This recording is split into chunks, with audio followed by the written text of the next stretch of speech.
Nouveau jeu aussi, celui-ci. Oui, c'est le tarot de l'Arc des Secrets.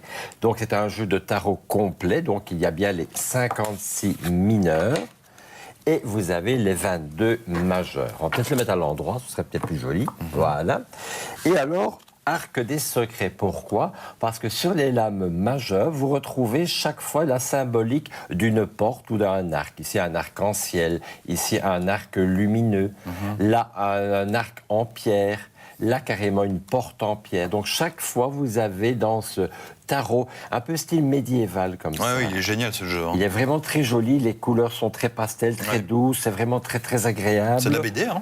C'est de la BD, tout à fait. C'est vrai que maintenant, les jeux ésotériques s'inspirent franchement beaucoup de tout ce qui est maintenant manga.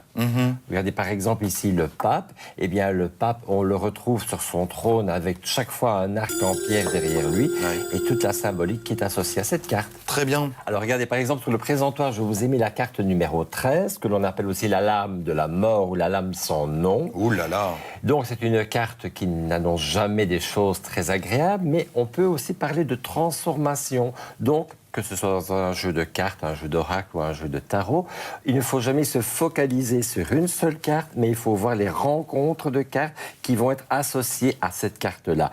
Ça pourrait être simplement une transformation qui peut être positive, comme ça peut être quelque chose qui est vécu négativement. Par exemple, ici, quand vous avez la carte de la tour foudroyée, généralement, on l'associe aux catastrophes.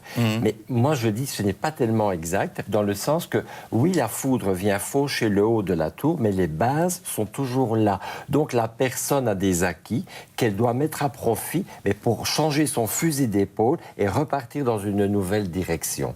Donc, les cartes de tarot vont nous donner chaque fois des messages, des conseils et des orientations. Et puisque l'on parlait du jeu de tarot, regardez, voilà ici l'envers des cartes. On retrouve le symbole de l'infini et on retrouve aussi, eh bien, encore une fois, les arcs, puisque c'est l'arc des secrets. On dirait une tête, hein. Vous voyez les deux yeux? Oui, oui, oui. La bouche? C'est étrange. Si on veut. C'est vrai, hein? Vous êtes...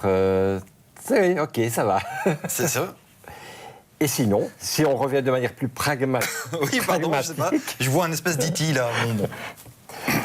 Et donc, excusez-moi Vincent. Hein. Ça va être un peu difficile. Bon, vous avez quand même les coupes, les deniers, les bâtons et les épées. Donc les quatre symboliques des lames mineures sont représentés au dos des cartes de ce jeu de tarot. Et j'y suis arrivé.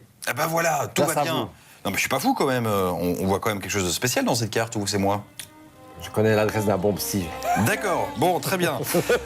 J'espère que vous allez bien. Moi, apparemment, ça va.